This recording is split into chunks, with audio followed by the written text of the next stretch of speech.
Welcome everyone to Satoshi Chat's episode 12. My name is Jack, And my name is Casey. and Bitcoin is $32,010. It's cheap. Very cheap, if you ask me. I'm currently stacking. Yeah, it's Tuesday, January 26th, and we've got some good discussion for you guys today. Jack, do you want to start off with your recent acquisition of the Yes. yeah. So me and Casey have both applied for the Fold card. And recently I got it.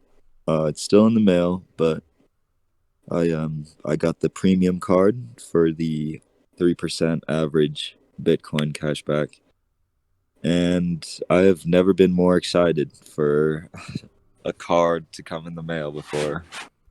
Yeah, like the Bitcoin cashback is super powerful, right? Because literally, like, if you're a true maximalist and you truly believe in the long term like theory of Bitcoin, you know that the satoshis you're getting back are worth more than any of the cash you're spending, which is ridiculous, like totally ridiculous that you can even earn Yeah. Bitcoin spending fiat.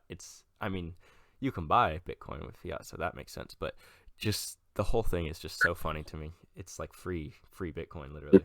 It's I still don't really understand how they are able to do it, I honestly. think, I think it would be something along the lines of like they have partnerships with the companies, and that gives them money to give enough Bitcoin cash back, and like the amount they get from the companies that they promote is greater than the money that they give in terms of satoshis back. But I don't know. It's crazy to me. Yeah. I agree. So yeah, it's so powerful what you can do with like the cashback satoshis and all that. And I think we're just gonna see more stuff like that come out over time. Like where people are incentivized to earn Bitcoin in some way or the other, right? Yeah. And so yeah, fold card, very interesting. So today we also wanted to talk about something interesting, property, and not necessarily in like the respective like houses or real estate, but just ownership of goods or things or places, and like how that relates True to true Bitcoin. ownership. Right, true ownership, not just like a sort of agreement between a state and you that you own something, but yet they can secretly take it back. It's true ownership, as in you have all the rights to that entity or object, right? Right. So I think Bitcoin, right, really like addresses this very interestingly because I was reading something. I think it was like Nick Carter or something like that, and he was talking about, or someone was talking about how property rights have always been enforced by the state, right? Like the reason we have governments in that is because property rights need to be enforced. Like people will steal from one another if there's no overarching security, right? And Yeah. that's really especially only true for like physical goods, right? And like what the digital world and Bitcoin specifically has like allowed us to do is like uh, ensure property rights without a government, basically, right? So like we can basically transact and verify who owns what without relying on a third party to secure that for us. Yeah, and Bitcoin is definitely the best at that, um, for anything, because I saw this Michael Saylor video with the one where the that model boat is in the background, and he's talked about like even if someone pointed a gun to your head, they still can't steal from you. Yeah, yeah, and Michael Saylor's really been on fire with like his chats about Bitcoin recently, and I think I know what you're talking about specifically. It's true. Like the only person who can give away your Bitcoin is you. Yeah, And so like with that being said, Um, and I think in the digital realm, right, because things are non-physical and there's no way to get things other than either, you know, coercing someone into giving them, or persuading people by offering them a good or service to give up their value. I think that really changes the way that like we think of money and all that, because we've always thought of money as being able to be like stolen directly from you. Like obviously Bitcoin can be not hacked, but uh, phished, right? If you get tricked into giving away your Bitcoin keys, then technically I guess you could say it's stolen, but no one can ever steal your Bitcoin like physically, as in take it from you, right? Yeah. So that's like it's a new paradigm, right? Where everything's secured already. Like that's the basis of our thought, not like what we're reacting to as a global force, right? Like money, the reason we have banks and stuff is to secure the money, right? But Bitcoin, the premise is literally that the money's secure from the start. So then what's next? You know, what's our next step? And I think that's like really freeing compared to like worrying about having to secure money, right? Yeah, definitely. Yeah. Very interesting. Yeah. And so I wonder if in the future, right, knowing that property is secure, will that sort of just not limit the state, but just kind of bring the state back a little bit, because money being secure has been the most important thing. Money is property, right? So like what you own in terms of money is property, and that is property rights, and that's guaranteeing property rights is your right to own the money that you do, or so they say, anyways. Realistically, the fiat money isn't actually owned by you and can be taken away at any point, because unless it's real cash, but even then. So yeah, I just wonder if this will affect the way that people think or perceive the state's necessity to interact with them, you know? Yeah, something that I think about first is that even when you own your house or or land or anything, you still have to pay taxes on the property. So the question is, do you really even own it? Right. Yeah. I mean, what happens if you don't, right? What's the guarantee if you don't? It's either they take the property or jail time, right? Which is essentially the same thing. And yeah, that's enforcement, you know?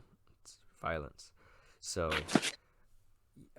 yeah, do we truly own the property that we own? If unless you're somehow not paying taxes on the thing the property you own, then realistically, it's not yours, I guess.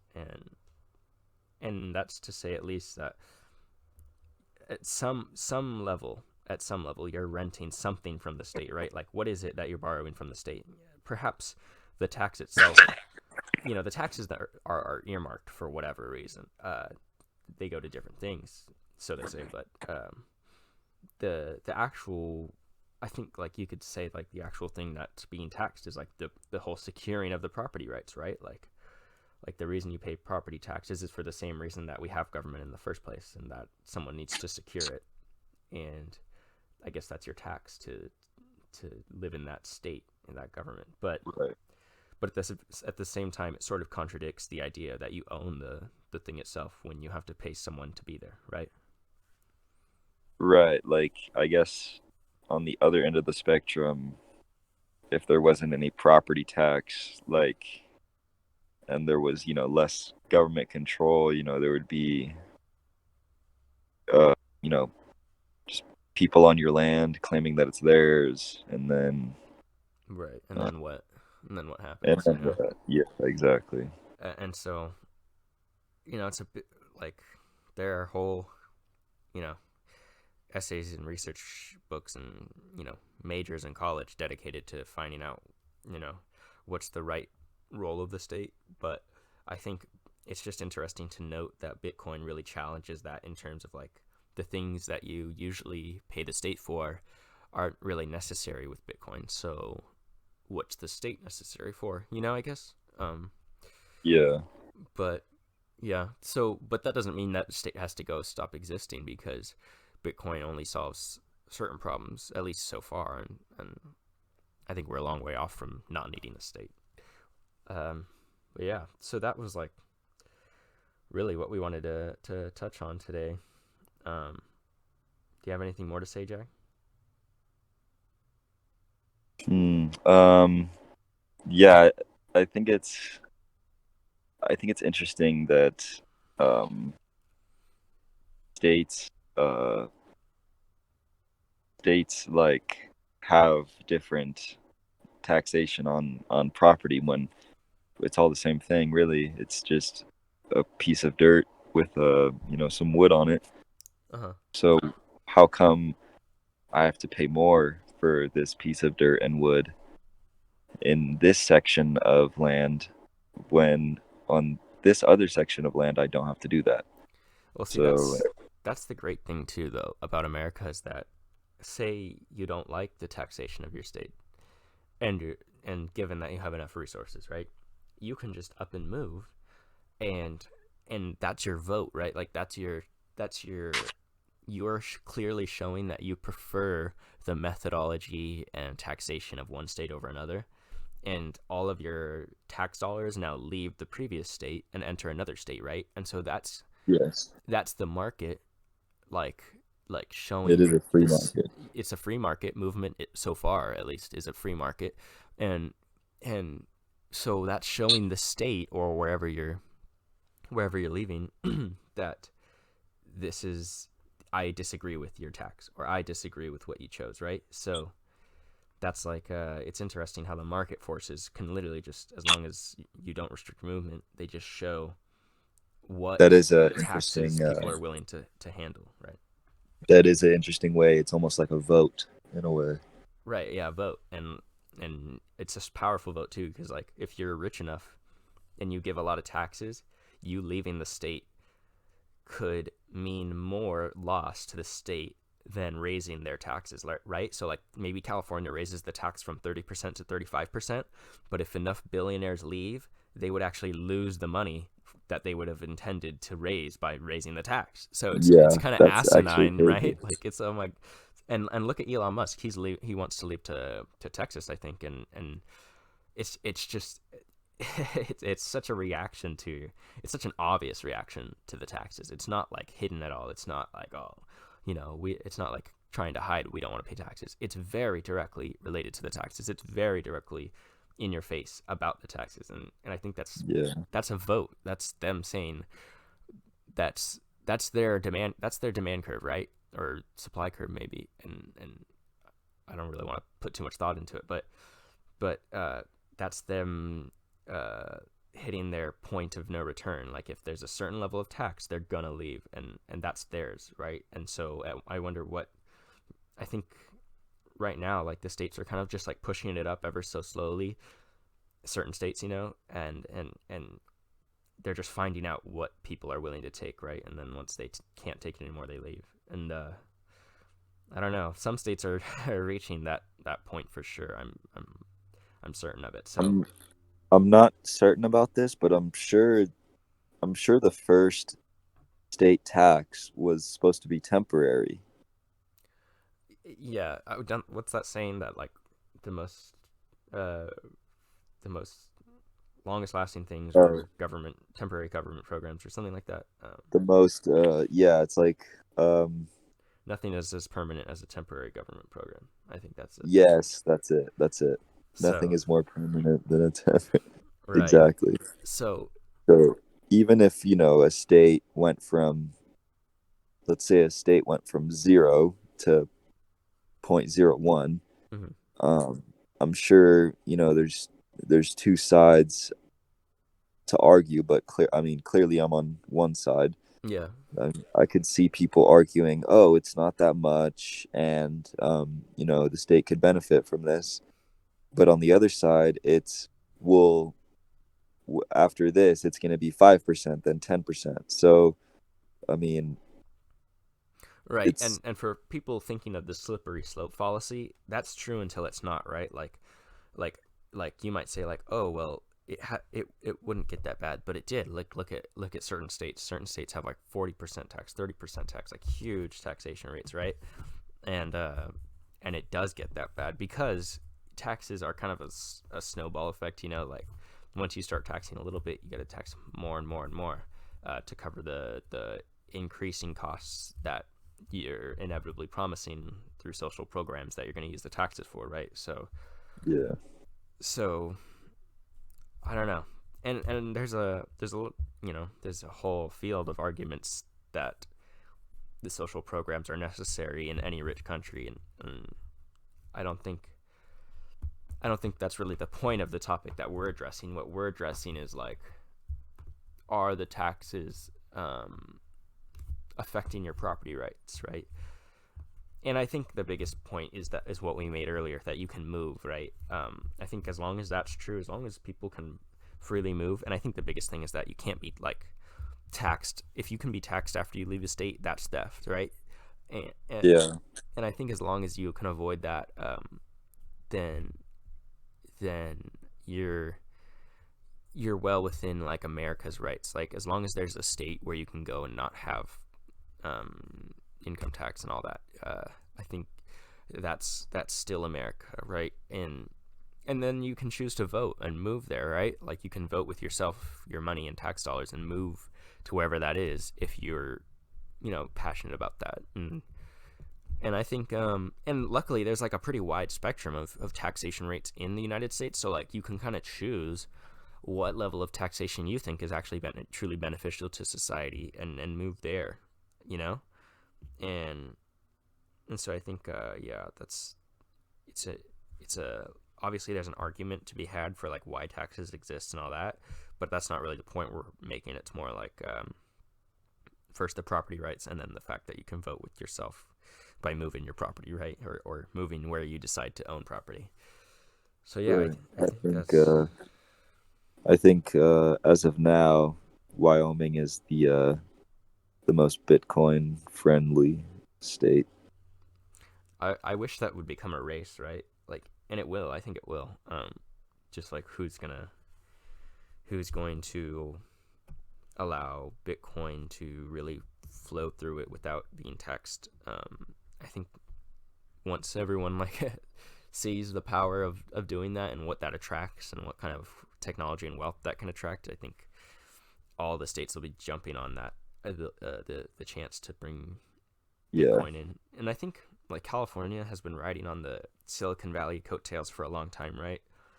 And I think you know blockchain and Bitcoin are very much like Silicon Valley centric things. Like a lot of capital and a lot of things come out of there. But I think wherever the next real big Bitcoin accepting major city is, hint at Miami. I think that will be like the big center for a lot of things in the future. yeah, and especially since the senator of Wyoming, Cynthia Lumens, she like her main point, her like main thing to talk about. Like someone asked her, like like someone asked her a very open-ended question, like what would you like to see happen, Yeah, or something like that. And she stated Bitcoin, and that's a for U.S. that, senator. yeah, for that to be the number one priority, like of anything, like she could have said anything else, but she said Bitcoin. Yeah, Very interesting. And I feel like we're gonna see more of that. definitely. I think we could have a whole episode talking about like just kind of like politicians and governments and how they're gonna sort of be forced to start using Bitcoin. And that doesn't mean they're gonna be forced to use it literally by coercion. What's gonna happen is there's gonna be senators and Congress people just like this, maybe even a president someday, that like Bitcoin simply because of the attributes it has, and that's how it takes over. It does it quickly and silently Yeah, because people love it themselves. They're incentivized, and that's the beauty of the economic incentive of Bitcoin, right?